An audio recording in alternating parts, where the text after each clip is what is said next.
Welcome to Focus. Now, they have synagogues, schools, hospitals, an association, and even a member of parliament. I'm talking about a group of Jews living not in Israel, but in another country. Nothing unusual about that, you might think, unless you heard that the other country was Iran. It is 2,700 years now that Jews have lived in Iran, mostly accepted and protected by the Iranian regime. Special day of programmes on Iran, and for Focus, Pascal Borgo has been to visit the Jews living there. Daniel is celebrating his bar mitzvah in one of Tehran's largest synagogues. In Iran, follow its traditions freely. For the big day, Daniel and his brother Ilyas have invited a Muslim. It's not frowned upon. We're very good friends. Religion is not an issue amongst us. Freedom of worship, yes. But in their family, some subjects remain sensitive, such as Israel. If Israel attacked Iran, I don't know. I can't give you a straight answer now. We don't know if there'll be a war. In the room next door, the ceremony continues. Guests enjoy a glass of wine.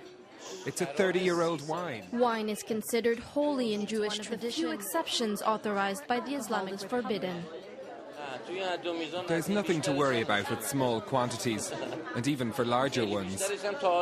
Even if we have more, we've never had any problems. Daniel's uncle owns a jewelry shop in the city's bazaar. Jews can find their career choice, especially in the public sector or in the army, for being the kings. Only Jewish this market after 100 years.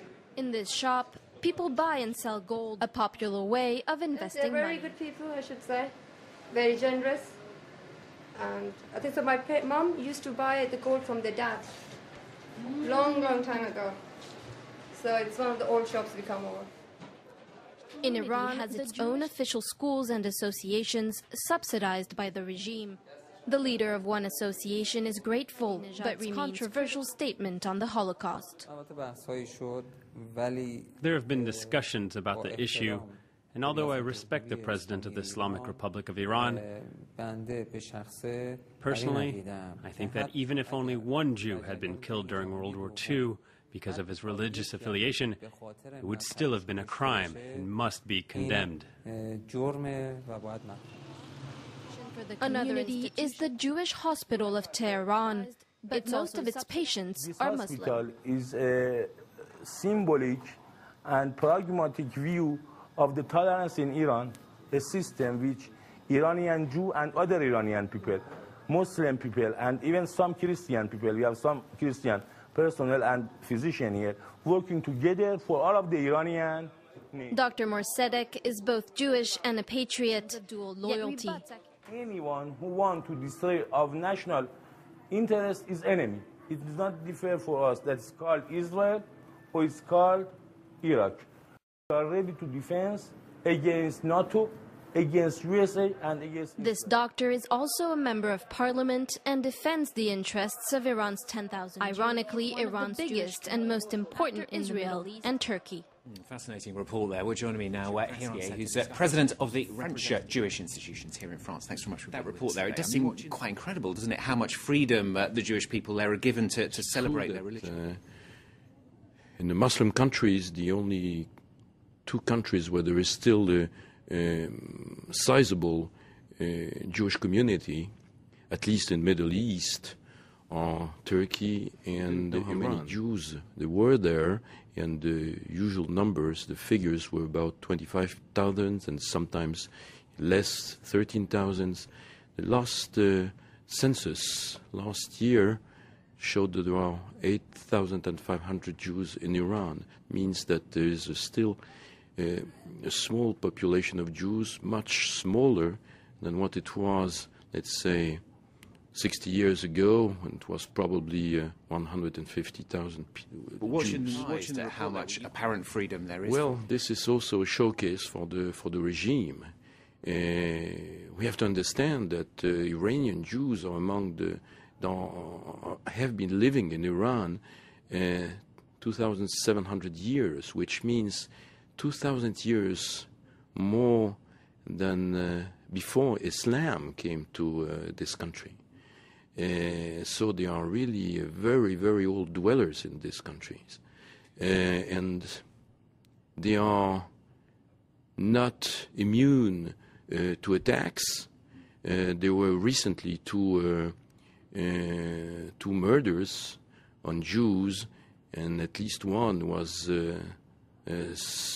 religiously, the reason was religious, the other one I'm not sure, and it is clear that these Iranian Jews, although they live in, they can practice peacefully, they are in a very awkward position in a regime when the president is a Holocaust denier. Within that report as well is that if there is some kind of military action between the US and Israel and Iran, then that could... Yes, it is true. I was surprised of one of the people who were interviewed and who said and who clearly showed that he has some reluctance and he has some fear and what will be going on if there is a war with Israel. Do you fear for their safety? Well, I think we might fear for their safety. We do not forget that 12 years ago, when Mr. Khatami was the president of Iran, 13 Jews from Shiraz, if I remember, were considered to be spies and were threatened with hanging.